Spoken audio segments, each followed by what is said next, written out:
Welcome everybody to this episode of Mog Talk interviews, I suppose, that we've been doing recently. We have a very special guest with us today, Amanda, who a lot of people might know as the Crystal Mommy currently as well. Amanda, people love that. Some people hate that. I didn't come up with it. I'm just rolling with it. You know what? Where did it come from? Did someone just start saying it and you just ran with it? You know what? I think I actually saw it because I only just started doing Twitter and Discord and all of the normal, amazing, superior platforms, and I just had Instagram for a long time. And not a lot of people are on Instagram for reasons I totally get. I hate it. It's the worst. Yeah. But people started commenting on my pictures mommy. It's like, what the F? Yeah. Can I say curse words? Absolutely. Okay. This is it's perfectly fine. As long as you're not creating a South Park sentence, right? Or you're trying to be real creative. But just naturally talk. Don't even worry. Yeah. Okay, cool. I had no idea what was going on. And I don't even know how long it took me. At first, I was just like, these are some weirdos. But that's the internet. That's totally fine. And then I started to understand, mommy, Crystal Mommy. Okay, this is obviously a Final Fantasy thing. And then started Googling and figuring out what that meant. And then I thought wow, okay, that's cute. Maybe it's a little weird, but I'm okay with weird. That's fine. I don't have any children at the moment. I'm okay with a bunch of people on the internet being my children. Sure. I'll be Crystal Mommy. Let's go. That is the wholesome way to look at it. I'm glad you're going there. It is the wholesome way, because I didn't realize there are also unwholesome versions of mommy. This is my whole life story. I think I'm an accidental degen. Part of me is intentionally degen, but a lot of the things that I say, I'm not thinking that way, and it's very obviously an innuendo, and I don't get it until after I say it. If you are on my streams at all, that happens all the time. Yep, that's pretty norm, I think, right now. And the Final Fantasy XIV community is very, very aware of the degen stuff out there, so they'll let you know. They will. It's hard to keep up with the kids these days, right? I'm going to sound old here with all the new words for things, and sometimes you accidentally say a word and it just comes out as really, really suspicious. But yes, I have to Google things often because I'm I know this as this, but apparently there's 5 other meanings that don't mean anything close to what I thought it meant. And then just so many acronyms. Oh yeah. I've learned so many acronyms. I'm really proud of myself, honestly. I feel like I'm getting with the time. You're becoming hip. New vocabulary. I'm super hip. Yeah. Well, real quick, just in case anyone doesn't know who you are, I'll let you introduce yourself. So they'll be educated. Besides being Crystal Mommy. Yeah. And an accidentally degen streamer. I'm Amanda Aiken. I sing some of the themes on Shadowbringers and Endwalker. I sing Tomorrow and Tomorrow. There's a little bit in Footfalls that I do. I sing Flow. And I've been doing FanFest performances and the Eorzean Symphony performances. So I'm the girl who sings high when you hear high things. That's me. And you do a wonderful job at it. Thank you. I wasn't able to make the EU FanFest, but I was at NA's FanFest. Cool. I had my own little stage thing. It wasn't that big of a deal. Did you? Yeah. In Tokyo, I really want to make an effort to be in the actual event as much as I possibly can without totally exhausting myself. Because I'm usually like up in the green room, Yeah. getting hair and makeup, which usually takes way too long. Doesn't need to take that long. I am so quick. Like I know how to do things with my face. Makeup. See, Okay. look. No, you're good. You're doing good. This just happens to me all the time, and someone's gonna be like, "Huh?" Huh? That's chat. That's a hilarious chat response. I love that. Yeah. Anyway, but Yeah. I really want to make a priority to be watching things in FanFest because there's so many fun things going on, and I'm just up there like drinking tea and trying to stay hydrated. I mean, which that's is important. extremely important. Extremely important. I mean, if you lose your voice, it's the worst thing that could really happen, right? Things. Yeah. Exactly. Yeah. And so yeah, my FanFest experience, I did some stuff with PvP commentary and stuff, so it wasn't like doing an amazing rock concert with the Primals and going out there and having people. There's a little cheering, but it wasn't nowhere near level that you guys super had. intense for the Primals. Yeah. How much? Just we're gonna go off on tangents like 50 times during this entire interview. Yeah. How often did you go on stage before doing stuff with the Primals and with Soken? A lot. Yeah. So I am a professional musician in LA and in other places.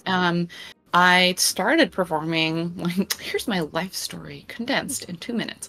Okay. I did like musical theater in high school, and before that I sang in choir. So I've been on stage a lot, but professionally where I'm like getting paid to do things on stage. Like after I graduated university, I have my degree in music. And so I guess, yeah, for the past 10 years, I've been doing different types of performances in varying styles, sometimes staged and costumed and like opera type stuff, sometimes concert stuff, which is more like what you see me do with the Eorzean Symphony. That's a concert. I have never performed with a rock band before. I have fronted a band. I have a jazz band called Citizen Kitten. Nice. And we're actually playing a show this Saturday. If you're in Los Angeles, you should come. It's free. In Highland Park at the York at 8 p.m. There you go. Come see that. But I learned how to like front a band and be a part of a band doing that, which is amazing because I had done largely a lot of classical stuff or like musical theater stuff or choir stuff. So understanding what it's like to front a band, I learned over the course of several years. We had a residency, Citizen Kitten, on some Saturdays in Hollywood. We were playing gigs, and so I learned a lot from that. And I just have kind of like varied background because I did study classically in school, but before that I didn't sing classically at all. I didn't even know how to really read music. I had a good ear and could follow along, but I didn't like I couldn't read music really. So I did not know music theory, and music theory kicked my freaking butt in school, man. It was so intense. I was like, I can't be a music major. This is crazy. I knew people who dropped out because of that. Like, I stuck around. My college experience was very unique, and I did a lot of different things, and I did try out music theory, and I stopped going to those classes. It's rough for me. Yeah, it's just a lot of like math happening all the time, and I like other things that aren't math. I appreciate math. I know that conceptually everything is math. Well, but I don't do the math. You don't want to think about it, right? You just want to do it. Yeah. Be. You want to be the math, not figure out the math, not do the problems. Be the math you want to see in the world. Yeah, exactly. Perfect. Well, that being said, too, a lot of, it's a very impressive background. I mean, I was talking to Husky and Alex Mukala, which I believe you met over in EU. They were on stage with you. I'm hanging with them. They are amazing people. And they're talking about going on stage, and, it's they didn't do anything like FanFest before. This was kind of a new thing to them. But they did such a great job out there. And it's but even with like almost no experience going out on stage, do you feel like it's kind of nerve-wracking before you go on stage, like every single time, or are you pretty much just comfortable with it now? It's interesting because I've been performing for so long. Every stage feels different. Every environment feels different. Sometimes I get nervous over things that I'm like, why the heck am I getting nervous? This is so weird. Like when I do stuff where I'm singing in a choir, which is pretty rare. I don't sing in a lot of choir professionally. That's a whole long thing I could get into. Okay. That is very controversial in LA singing circles. Really? Is it really? I'm even like I made a kind of a controversial post on my Facebook today, and people are like, ah. Oh no. I'm like, oh no. It all has to do with singing with straight tone. Oh, it's a big controversy. Oh my gosh. If you don't know what straight tone is, it's when there's no vibrato. It's just like boo, as opposed to boo. Right. I prefer the second one. I can do the first one. It's not fun for me. Anyway, I don't sing in choir because that's like asked of sopranos a lot. But sometimes I do. And if I'm singing in choir and I have to step out and give a solo, I'm so freaking nervous. And it's just weird. It's just because like you're changing from being a part of the ensemble to then becoming a soloist. You have like an identity crisis in the process, you know? Or I have been singing in that more like play nice, sing in soprano, be nice, don't stick out too much, be extremely in tune to like, here's me as a soloist. And it's two very different ways of singing. And again, that's why I don't like to sing in choir, because I would just rather sing with like my full-on voice and not have to play nice. Anyway. I feel like you do that for sure when you're on stage with over in FanFest, right? Like I feel like you have a really great stage presence. Thanks. Yeah. The poofy dress helps. I wear a super poofy dress in EU. Oh yeah. It's a big stage. It's such a big stage. I'm like, I'm just gonna wear the poofiest dress I can find. And I found it in London, and it was also giving me like royal family vibes. So I thought, what better place than London to wear the poofiest, like princess dress ever. So step one, wear a poofy dress if you really want to fill out the stage. Yeah. With your presence. Step two, have the presence. Maybe those are two easy things to do. Yeah. Just do it.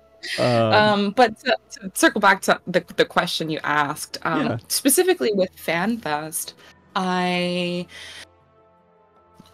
was nervous for the piano concert in Vegas primarily because of how many frickin' words there are in those songs that I memorized. I will try my very best when I'm doing professional solo gigs to be completely memorized. That's my personal preference.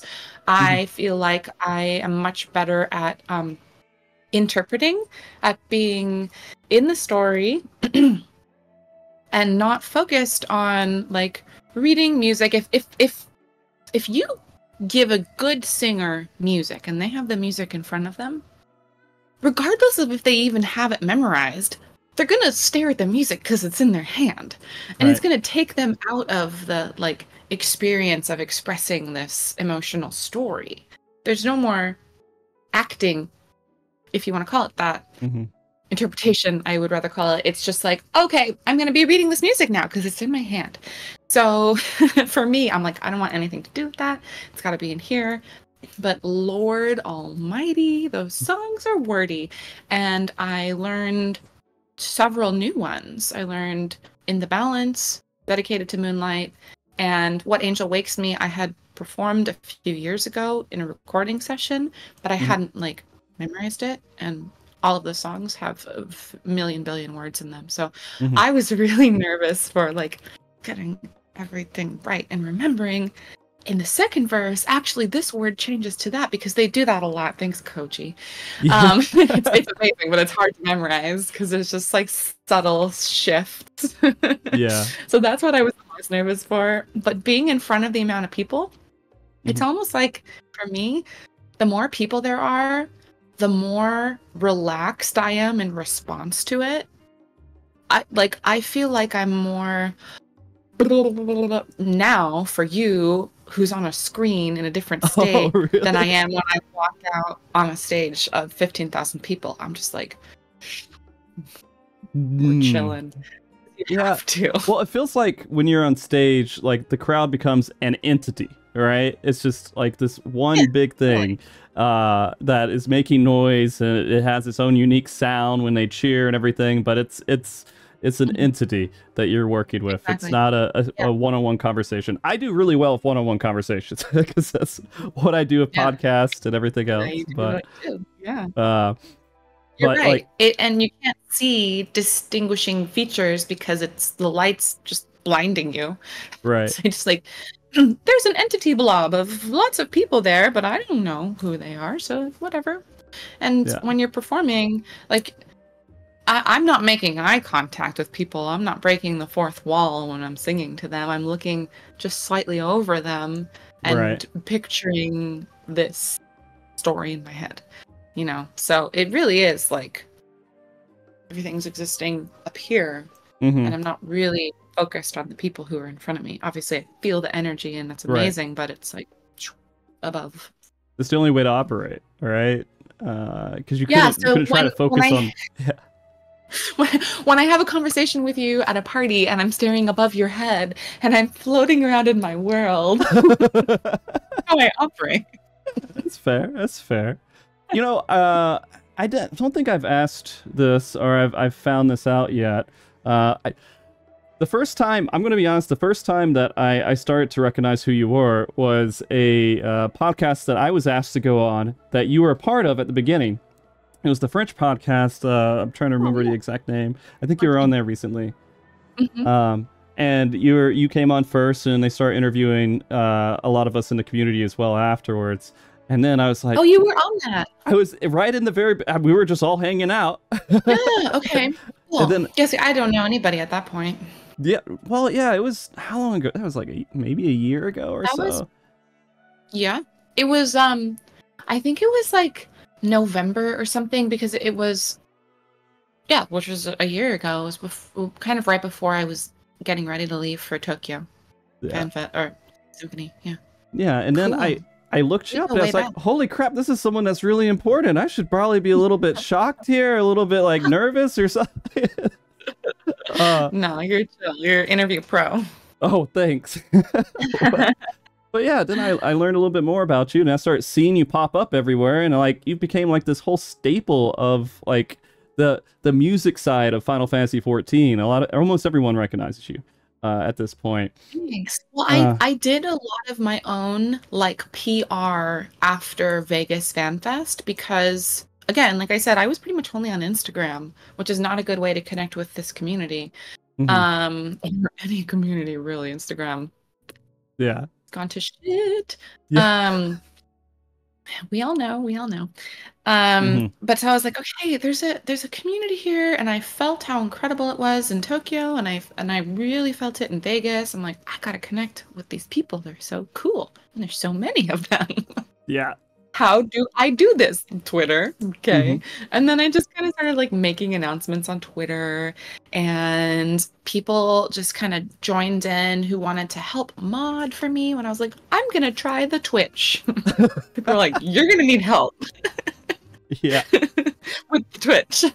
And I have this amazing team of like mods and people who are super supportive, and the community is just supportive in general. So after FanFest, I really made a concerted effort to connect myself with the community. And I think since then, I've really felt like, oh yeah, I'm a part of this now in a way that I wasn't when I was just singing and just doing the recordings that came in. Now I'm like, no, let's hang out, guys. It's cool. Yeah, the Final Fantasy XIV community is kind of overwhelming sometimes in a good way, right? Because there's just so many people who you start becoming in front of. Like, would you say, like, out of all of your projects, is Final Fantasy XIV the one that you're most recognized for right now? Oh, 100%. Yeah. I feel like I'm a celebrity in this world, and I can't say that about anything else that I do. Like, people don't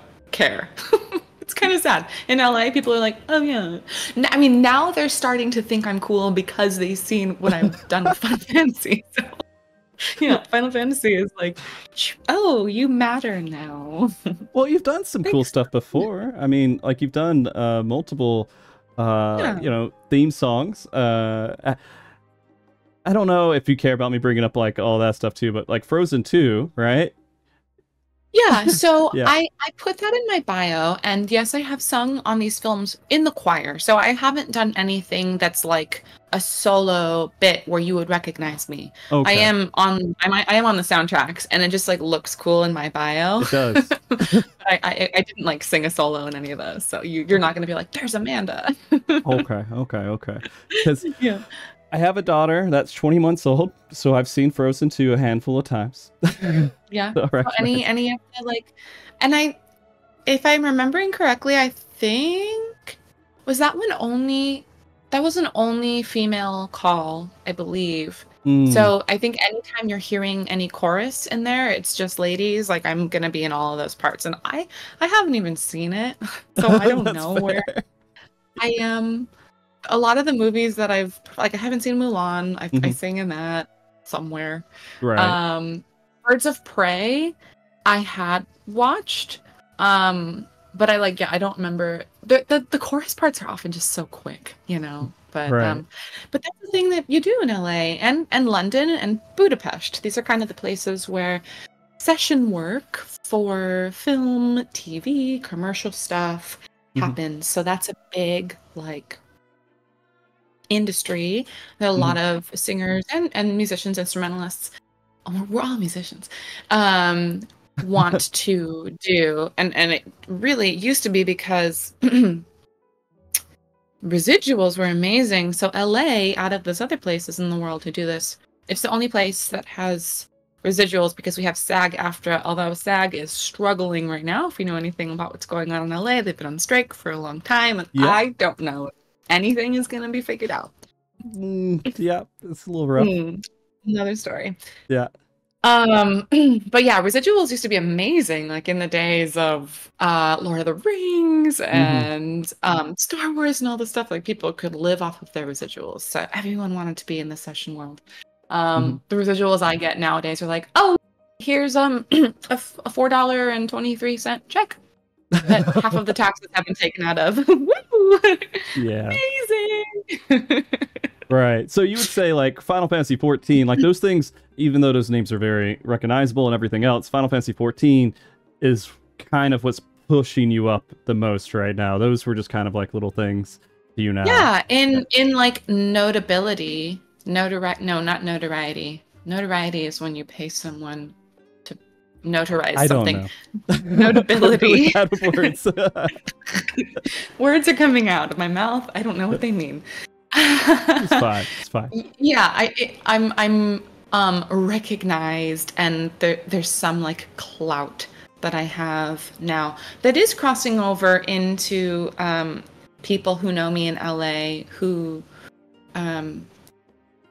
we're just like, oh yeah, Amanda, she exists, and now they're like, oh, she sings in this video game and she's traveling around and doing these performances in other places. That's cool.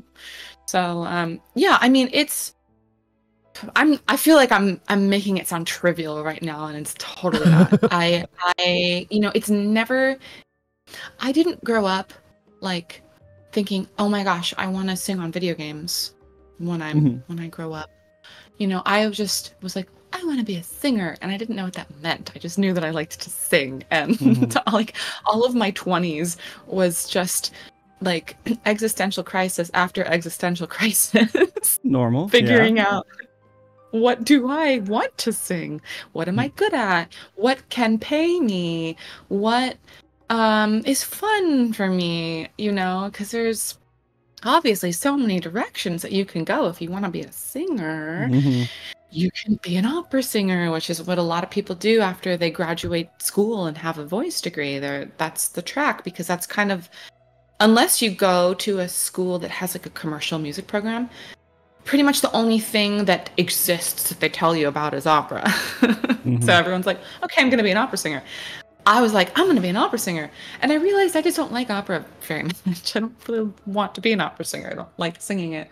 I like to do a lot of different things. And so it took me about 10 years to understand like really what I'm good at. And it took me a lot of understanding what I didn't like to clear the path for what I did like. Like I said, I don't do a lot of choral gigs in LA, which is actually for singers in LA, the industry is mostly choral stuff because you have a lot of these sessions on film score that is a chorus and they'll have soloists, you know, pop out. But like there's the Master Chorale in LA, which is phenomenal chorus, like probably the best chorus in the States, if not one of the best choruses in the world. They're really incredible. So you have this pinnacle of choral music in LA, and there's a bunch of amazing singers who sing in choruses. So there's a lot of other smaller choruses that are also really incredible. And I'm just like, I don't really enjoy singing in choir. I guess I'm not going to do most of the work that exists in LA, which is like stressful and scary and hard to understand. Where do I belong? If I'm not doing this work, does that mean that I shouldn't be a professional singer? I really had to dig deep and stay true to what I felt was right for me, even when that path wasn't clear or laid out, because my path is extremely divergent from what the majority of professional singers are doing in LA. I'm like going out on a major limb here and not taking a lot of work and supplementing myself with other forms of work that isn't like choral singing, you know, just because I feel like I don't belong there. I belong somewhere else that I don't know what that is. And then like Soken came along and everything just kind of felt so right and lined up with my unique abilities. All the places that I didn't belong here, I felt like I belonged with Soken, with the music, because he has a varied background, as do I, and we both kind of like, I feel like we get each other, you know? That's awesome, yeah. And so for a long time, for the last several years, because I was doing a lot of work during COVID, you know, all I knew was Soken and the music. And then I started digging into Final Fantasy XIV, and then I started understanding the community and the people, and I'm like, oh, not only am I finding myself with the music, but I'm finding myself with this community too. And that just is like, I mean, I literally have goosebumps. You can't see it because it's going to be blown out. But like, I don't know. It to me, it's really a testament of you just gotta stick to your own truth, even if you don't know exactly what that is yet. You have to trust that like your intuition will lead you to the right place, because it did for me, and this was never anything that I would have imagined for myself. And I'm just so like grateful, and also I know that I earned being here. I'm grateful, and I worked for it, and I stuck true to myself, and it all is just like lining up. And so 100% you deserve to be here. I mean, it's obvious the community has a wonderful reception for you.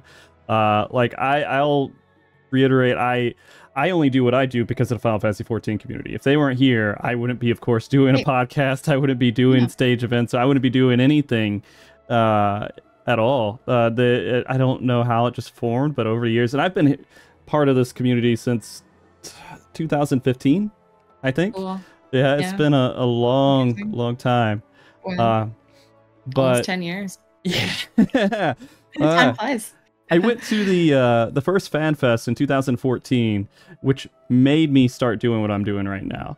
And I saw Soken come up, and it was the first time the Primals played on stage, and they just killed it. And you think, you know, it's silly, right?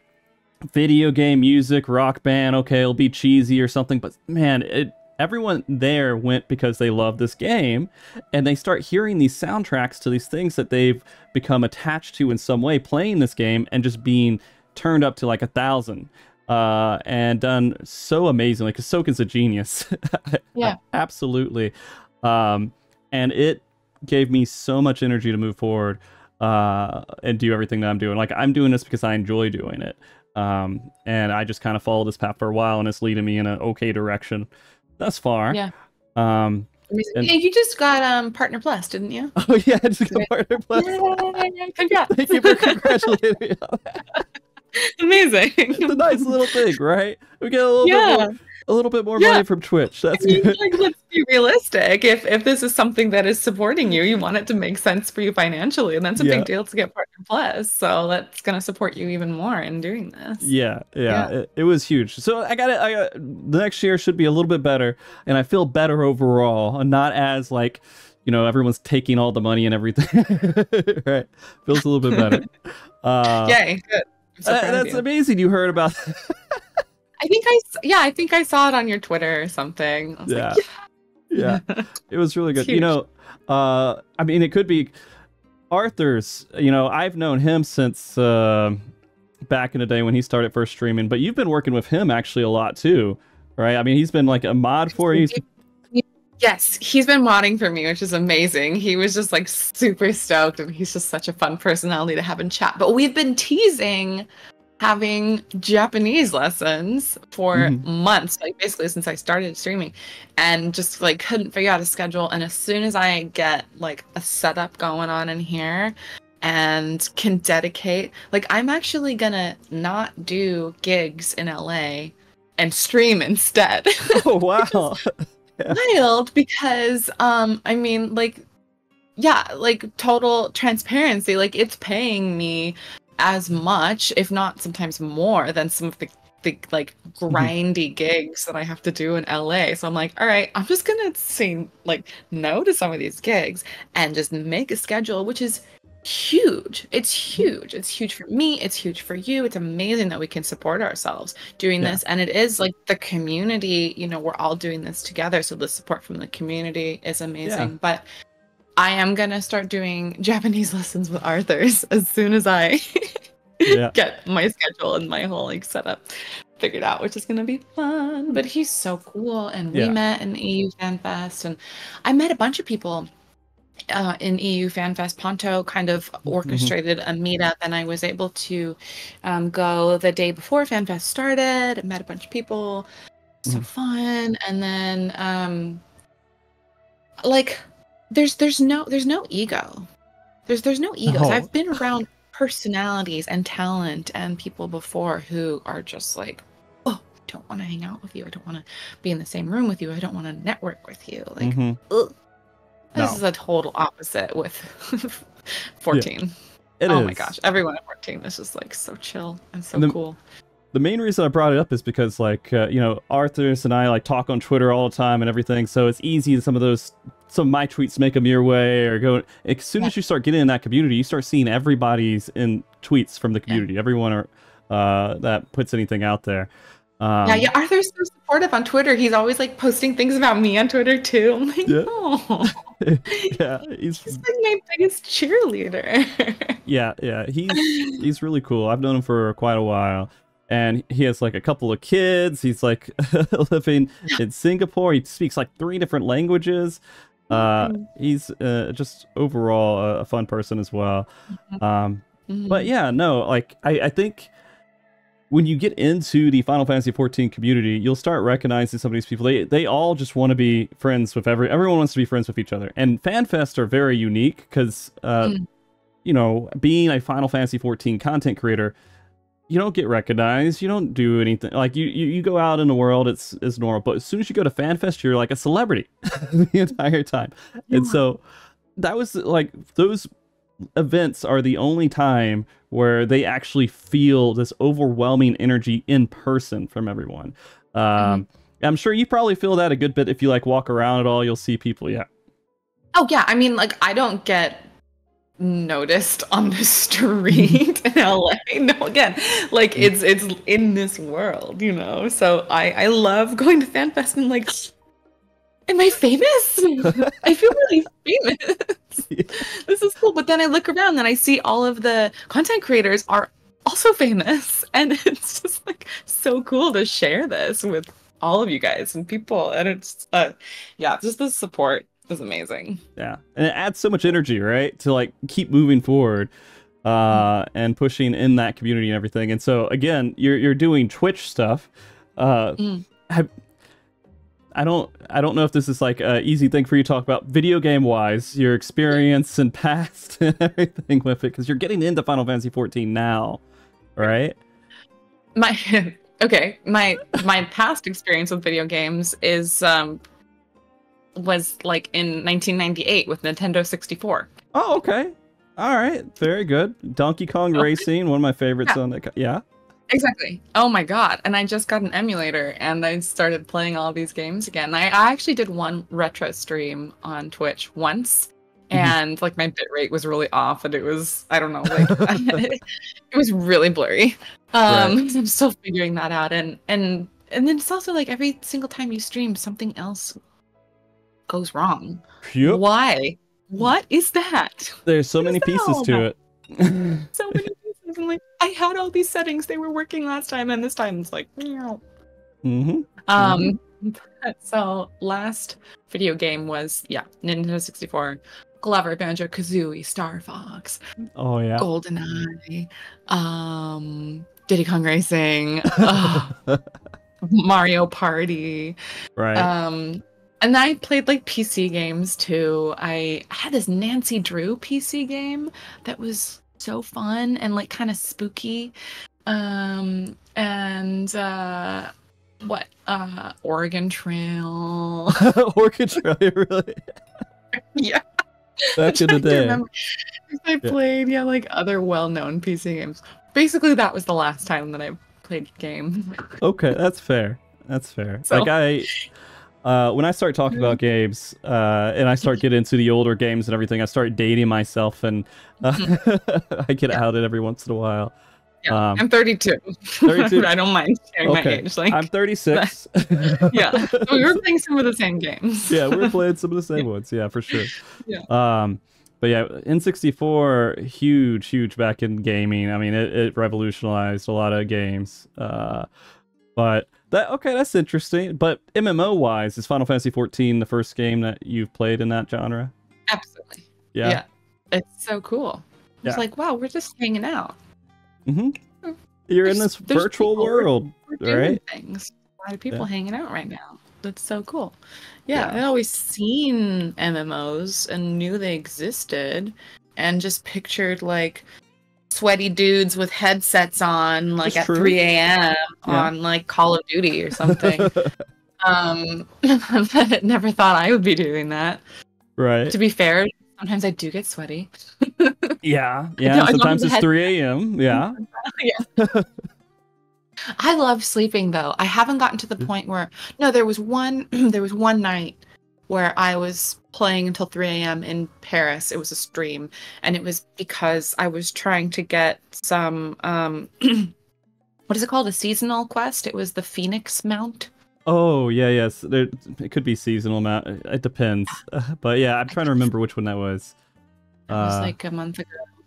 It's like a monthly quest, isn't it? Because some people were popping into my DMs recently. They're like, "There's a new quest. Did you know?" I'm like, I have rehearsals every day. Yeah, there's too much. And there's so much happening in my life right now. Like I can't even fathom playing, but I really want to. It's not that I don't want to. I'm just like, I have to set this in my schedule to do it. But yeah, that was the only time I was up at 3 a.m.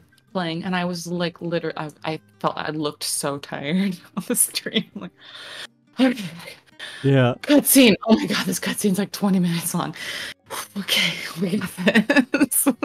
I experienced some pretty bad jet lag when I went to Paris, and I did the stuff in 2019 with FanFest, and I didn't sleep like at all. Traveling just kills me. Like I can't ever get my sleep schedule right. Well, if you're not in a place for long enough, like a lot of people will travel and be there for a week or less. Like there's no way. Yeah. You have to be somewhere for, what do they say? It's like a day for every hour of difference in time zone that it takes to acclimate. So for me, it was 8 8 hours, 9 hours of difference from like LA to Europe. So 8 or 9 days, more than a week. Yeah. I just a few days ago started feeling like I was somewhat normal human being. Questionable. It's good to feel like a normal human being. Yeah. It's rare. Yeah. Well, I guess, I didn't ask you this. How did the origin story of you getting to work with Final Fantasy XIV happen? Like, you said you start working with Soken. How did that whole thing evolve? Yeah, sorry, I have a really itchy tag. It's okay. If you want to pull it off, it's okay. I don't care. Rip it out. Can I? Okay. Ugh. Did you get it? Got it. Perfect. Right, now I'm not going to be doing that anymore. Great. Okay. Okay. 2018. Two shows came through LA. One was Eorzean Symphony, and one was Miyazaki Joe Hisaishi concert. And that's like the other really cool thing that I've done recently. Both concerts, I was hired as a soloist by a director in LA who was one of the only directors in LA. He has a chorus who holds auditions for soloists. It's like actually really hard to find solo auditions in LA because a lot of it is like you sing in a chorus and then someone, because you're in this chorus, will then hire you as a soloist. So again, just this like strange, very like chorus centered industry in LA. But this director had auditions. I auditioned like back in 2015, and he started using me for stuff for his chorus. Stuff like I did Carmina Burana, which I would love to be doing. Oh, it's such a cool piece. If you don't know that piece, you probably recognize like the main theme from Carmina Burana, which is called O Fortuna, and it's been used in a lot of commercials and stuff. It's like, okay, boom, boom, oh, Fortuna, bang, bang, Luna, boom, boom, stop. Boop, boop, boop, boop, da da da, bum, bum, bum, bum, cha cha, bum, bum, bum, ba, da da da. Is that right? Yeah, absolutely recognize it now. The mic doesn't pick it up as well, but it doesn't like high notes. Yeah, and you do really great high notes, and so the mic you got to get like a special mic for it. I do. I do have proper mics for singing. This I bought for traveling. It's a Rode. What is it? This dude, NT USB. It's a USB mic. Not ideal for singing. Good for speaking most of the time. But yeah, that's gonna be a part of my professional streamer setup. Is I'm gonna have my actual like microphones that I can sing on. Yeah. But anyway, Carmina Burana. Listen to that music all the way through. It's so good. Anyway, I did that kind of stuff with this director. I did a Mozart's Requiem with him. I did a Poulenc Gloria, another amazing piece of music. For those nerds who wonder like what other things I sing, who know that repertoire, those kinds of things. Right. Anyway, he was contracting the choir and the soloist when these two shows came through. I don't know how they got his info, but you never know in this industry who gets called for what. But it was him, and I got hired. Yay. And I did a good job. Right. And Soken wanted to keep working with me, and Joe Hisaishi also wanted to keep working with me, and I did. I did 2 concert tours with him last year when like his first shows back after the pandemic. One was at the Seattle Symphony, one was in Radio City Concert Hall in New York, and that was amazing. I got to do the Princess Mononoke theme song, theme from Ponyo, from My Neighbor Totoro, and those were just incredible concerts. Incredible to work with him. He's so marvelous. His daughter was the other soloist. She's sweet and amazing and super wonderful to sing with. So that was a good year for me. But there was a moment backstage with Soken where I was like, okay, I like his music. What do I do? Okay, I guess I actually had business cards I don't anymore. People don't really use them in LA or America really that much, but unbeknownst to me at the time, business cards are huge in Japan. So the fact that I gave him my business card was like sealed the deal, you know, and he gave me his business card. And then he like emailed me less than a year later and was like, hey, do you want to sing a theme? It ended up being Tomorrow and Tomorrow. I didn't have that title then, but that's how that got started. And yeah, I was like, I had just come back from a festival in Costa Rica. And like the next day I arrived, I had a rehearsal for this other really cool project I did. That was just such a good year for me, man. I was doing so many cool things. The other project that I had a rehearsal for before I went in and recorded Tomorrow and Tomorrow was for Good Omens, that was written by Neil Gaiman. And in that process, I actually got to like meet and work with Neil Gaiman, and now Neil Gaiman and I are like friends, which is cool. The best of friends, right? Yeah. We're like buds. So that's me name dropping. That was me doing all of the name dropping that I could. So we're done. We're done name dropping now. No, it's good. It's good. And so that's amazing. It sounds like literally like you're on the incline here. And I'm guessing you're going to be working on a lot of projects in the future, but NDA, right?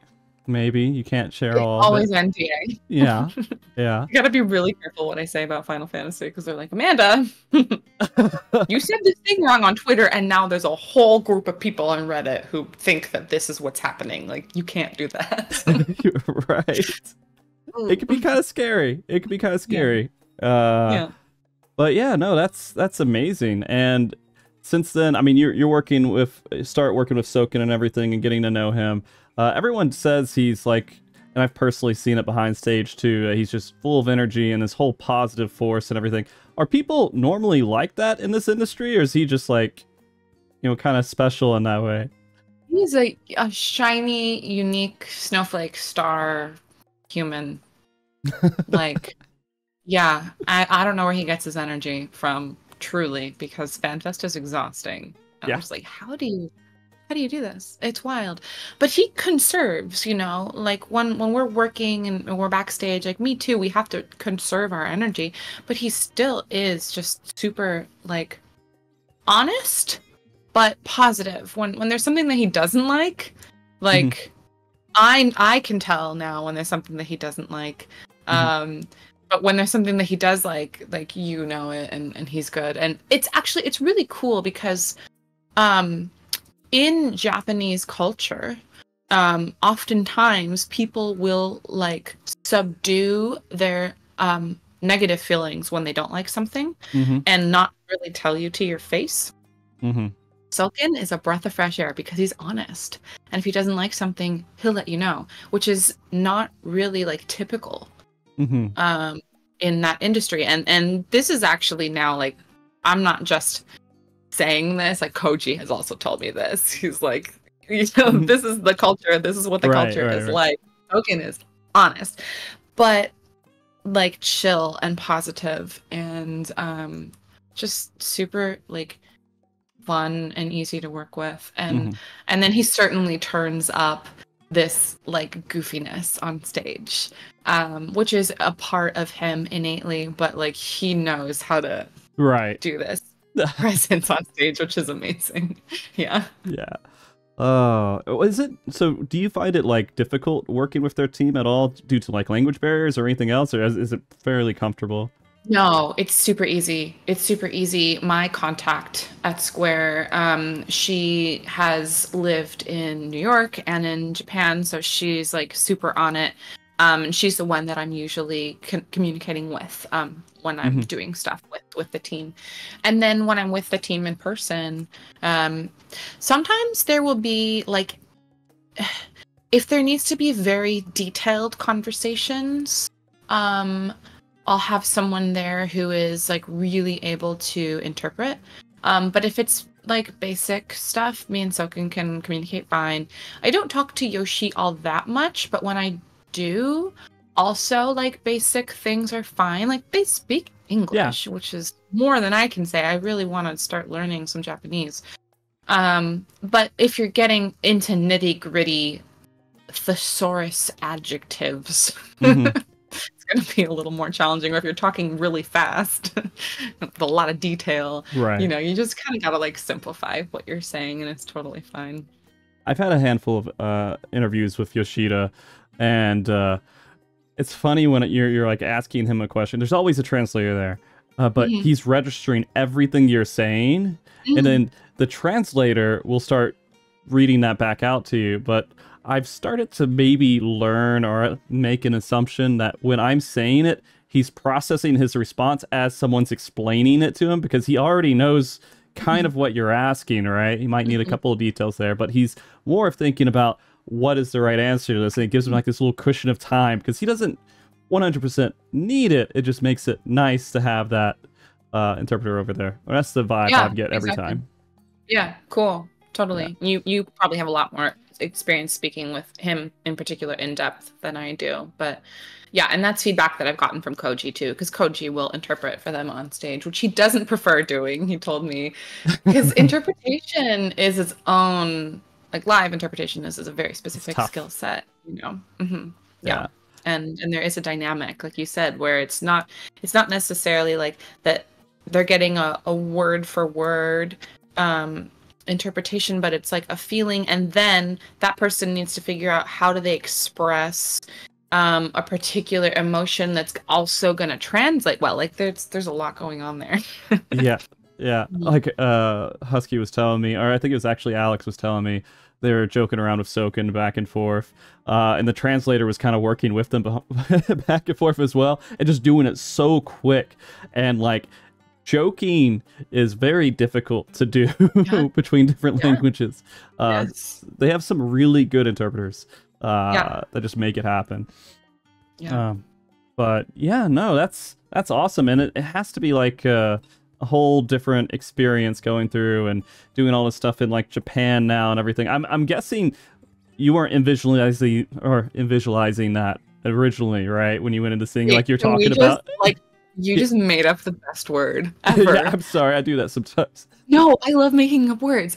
There's actually someone, like some brilliant person, like I don't know, Alan Watts or someone who's like, if you're not making up words, you're not like evolving. So I evolve all the time then. Yeah. In visualizing, I love that.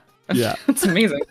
Anyway, I cut you off. You were saying you weren't imagining being in Tokyo, I think. Yeah, in Tokyo doing this type of work and everything else, and now you're kind of over here doing that. And it seems to be like the core of your work right now is going to be working with them.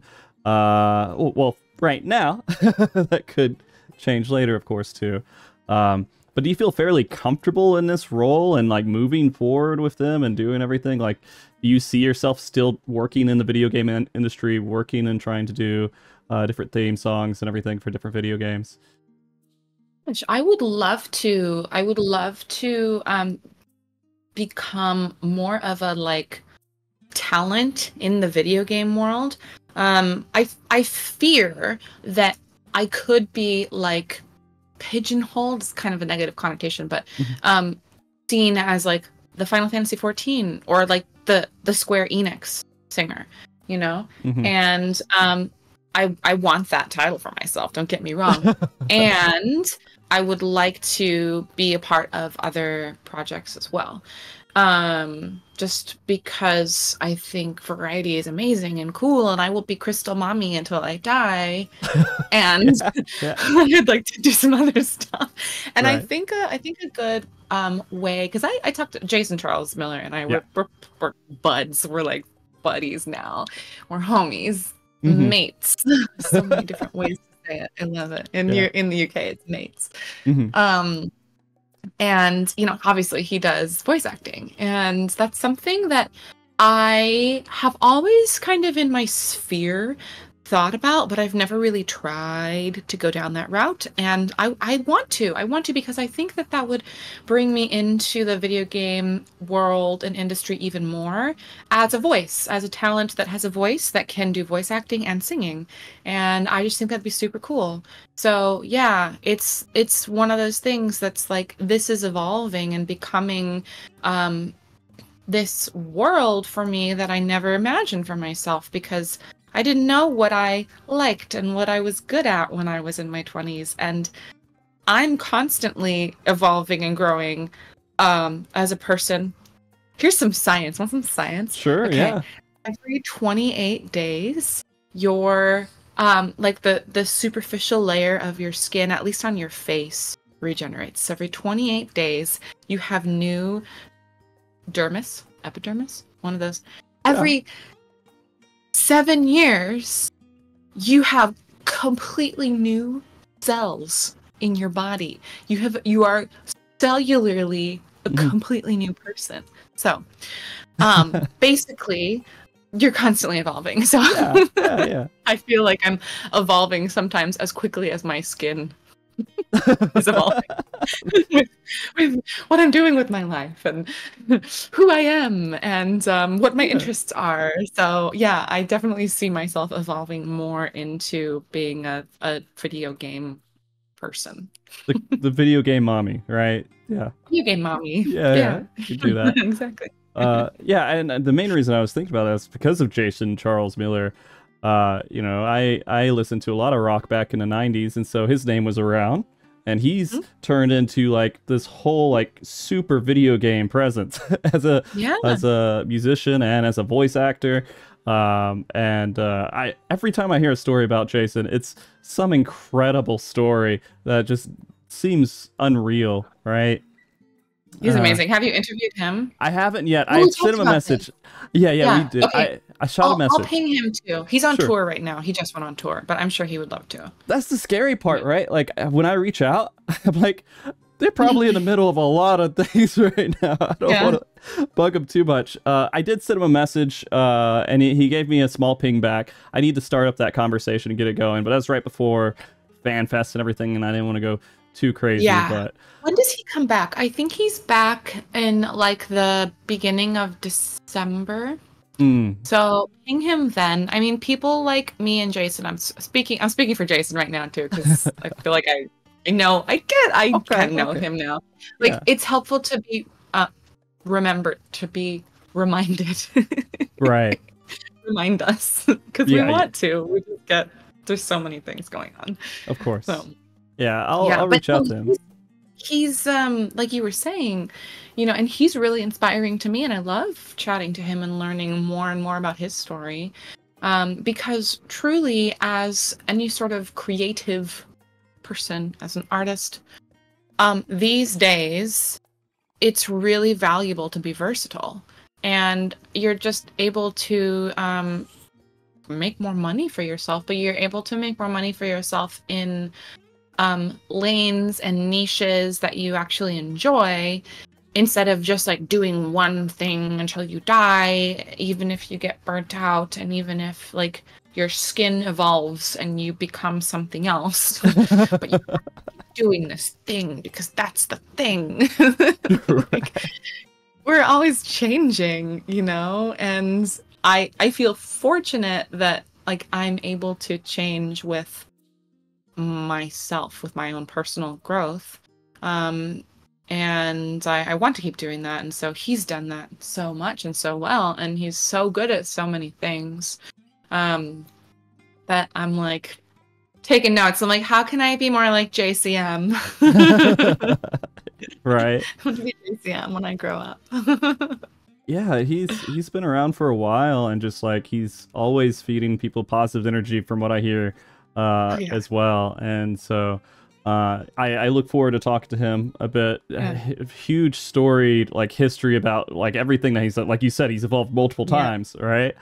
And so, and how he just kind of ended up with Final Fantasy 14 as well.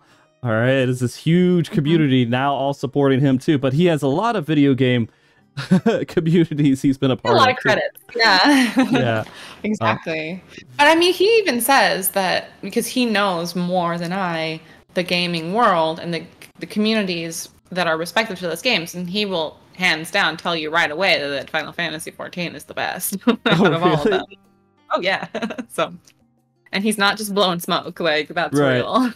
Yeah, it's so strange. Like I feel like you can go to other MMOs, you can go to other game communities, everything else, but you don't really feel that same energy support that you do from the Final Fantasy 14 community. At least from what I hear from speaking to different people. I would boil it down to like support, how supportive it is. Because I think there's a lot of like excitement and shared interests and even positivity in other communities, but like the support that comes with 14 is unparalleled. Right. No. Yeah.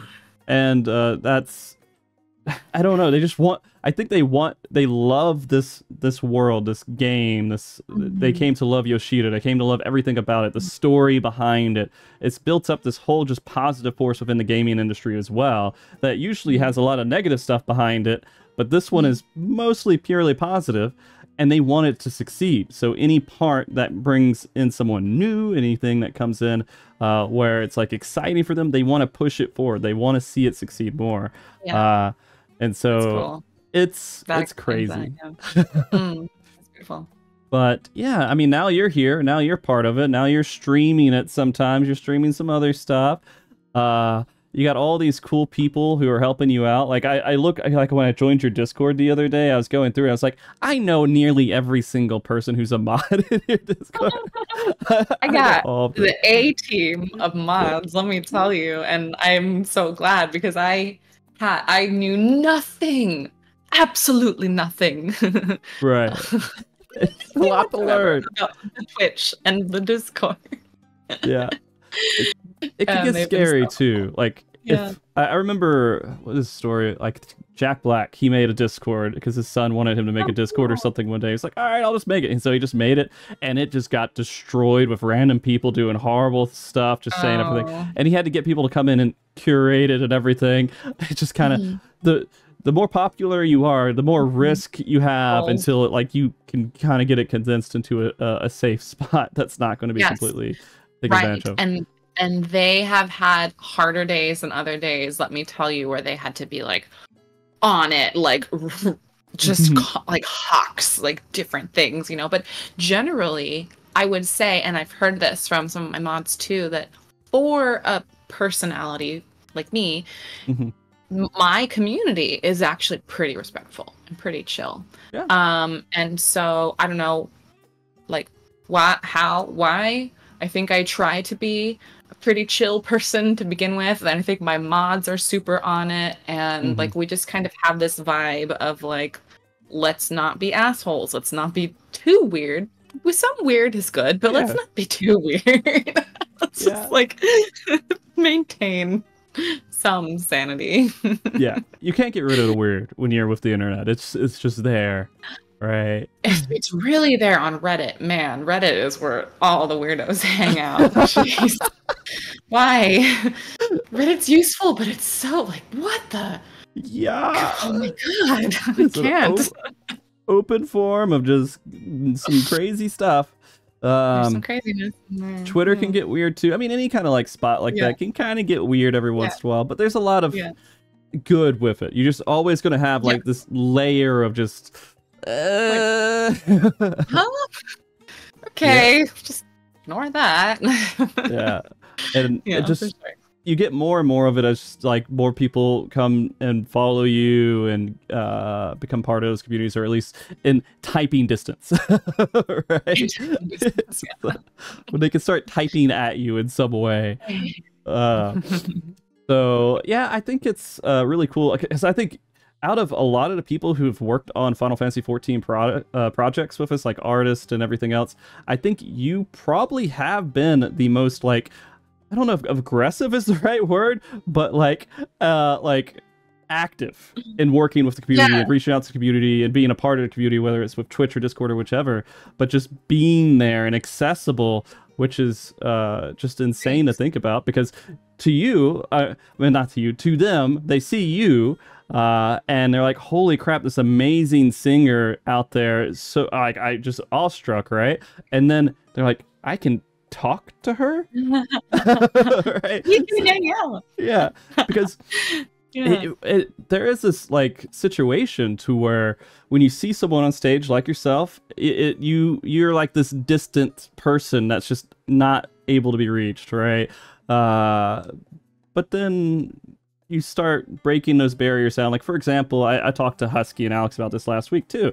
Herman Lee from Dragon Force, who is an amazing guitarist, just started up Twitch like a handful of years ago, and I was like, man, I listened to this guy in my car when I was driving around, played Guitar Hero and played those songs, and I was like, this guy's a really like top-notch, like king of the world rock star kind of person in my head.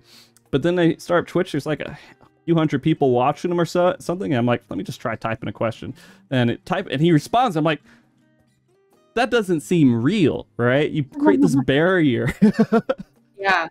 I mean, I mean, it's all new to me too. And I guess the first thing I'd have to say is like, I am just a normal person, like most people that you see on stage and think are like, oh, like, if we're cool, and we're people, you know? And like, I want to hang out for all the reasons we've been talking about how amazing this community is. Like, yeah, I want to talk to you guys, because otherwise I'm just like doom scrolling, and I don't need to do that. Yeah, I don't want to doom scroll. I want to talk to people. It does feel I want to good. be friends with people. But then Twitch is just blowing my mind. Like, Twitch and Discord are like, how have I gone this long without not being a part of these platforms? They're incredible. And Twitch is incredible because you are able to hang out with any number of people from in varying degrees of like celebrity status who just want to, like, it's like we're all in my living room. Like, we're literally in my living room right now. If you guys were here, I'd be doing the same thing. I'd probably still have the lights going on and be like making a lot of stupid dad jokes or something, you know? And like, I want to do that with people and interact. And it's so cool because you used to just have the TV and you'd see the people that are celebrities on the TV and you can't interact with them. So that really does distance them even more in your mind, you know? And now it's like a TV show where I can respond directly to you. And I've been in chat of people that I think are cool, and I'm like, I was in Jason's the other day, and I'm like, oh my god, he's talking to me. I talk to this guy all the time, but it's really exciting on Twitch. Yeah. Which is just so cool. And I'm just so like excited to be able to. I mean, I did it. I took the step. I'm proud of myself for wanting to connect, because I started noticing a couple years ago, I'm like, there's a whole world out there of Final Fantasy people, 14 people who exist, and I want to be a part of that, and I don't know how. And I thought that I had to like make a bunch of YouTube videos, and for whatever reason, YouTube has not been my like content form of choice. And maybe it will happen at some point, but it's just it just doesn't feel like that's not my thing, you know. And so I was like, oh, well, I'm never gonna be like making these videos, and like people aren't gonna come to me for YouTube and see all these videos. So like, how do I do it? It's not gonna be Instagram. Instagram's stupid. Like, and then I made my Twitter in December last year in Tokyo because I saw that everyone was on Twitter. And then so I just kind of started like being more active on there. And then it wasn't until I was like, you know what, this is how it's going to work. This is how it's going to be. I have to stream myself playing Final Fantasy 14. That's how it's going to work. And when I made the announcement on Twitter, hey, I'm going to make a Twitch, and people were like, shh, let's make this happen. And then Discord happened, and then it's just been like, okay, I'm actually in this community now, and I'm so stoked. It's fun, and I can't wait to like stream more regularly. How far have you got in Final Fantasy 14 so far? Not very It's far. laughable. No. I'm level 18 in A Realm Reborn. Okay. So I will let you know, and this is the best term that I found for it, and it could seem slightly offensive, but there's emotional vampires in Twitch I've chats. heard that. Yeah. And what you do is in your stream title, put Sprout, and then you can put the Crystal Mommy thing, right? And then there, everyone will watch to see how you react to the scenes and the cut scenes and everything else, because a lot of people who've played this game are so invested in the story and the world building and everything else, they can't relive it themselves, but they can relive it through you. Yeah. Okay. So Sprout. Crystal Mommy is Sprout. First times MSQ, main story quest, right? Yeah, I've been putting that in there because I know what that means, and that's really exciting. And a lot of people will just want to see how you respond to the different bits and pieces, and they want you to, react to it in the way that they felt they reacted to it. And you got about 500 hours of that worth of content, so you got a decent amount. Yeah. I got a decent amount, and I'm also like trying to be very active with the chat too, so it just takes so long, which is why I'm like, whew. And from what I've heard from everybody, ARR is just super grindy. There's just a lot. There's a lot of world building, and so a lot of it you'll start seeing words thanks to Koji that you're just like, I have no clue what this means. I need a dictionary. You just start piecing it together slowly. It's a lot better than what it used to be, but it's still long. It's still long. You'll start getting these cut scenes that say, make sure you have ample amount of time to watch all of these. Oh, wow. Yeah, I haven't gotten there yet. Yeah. They get longer. They get very long. But it's, it's worth it, and the community's having a fun time watching you go through it. And again, there are situations where if you're doing stuff on Twitch, you can financially be okay watching cutscenes in Final Fantasy 14. So great. Actually, like the longer the better. Yeah, exactly.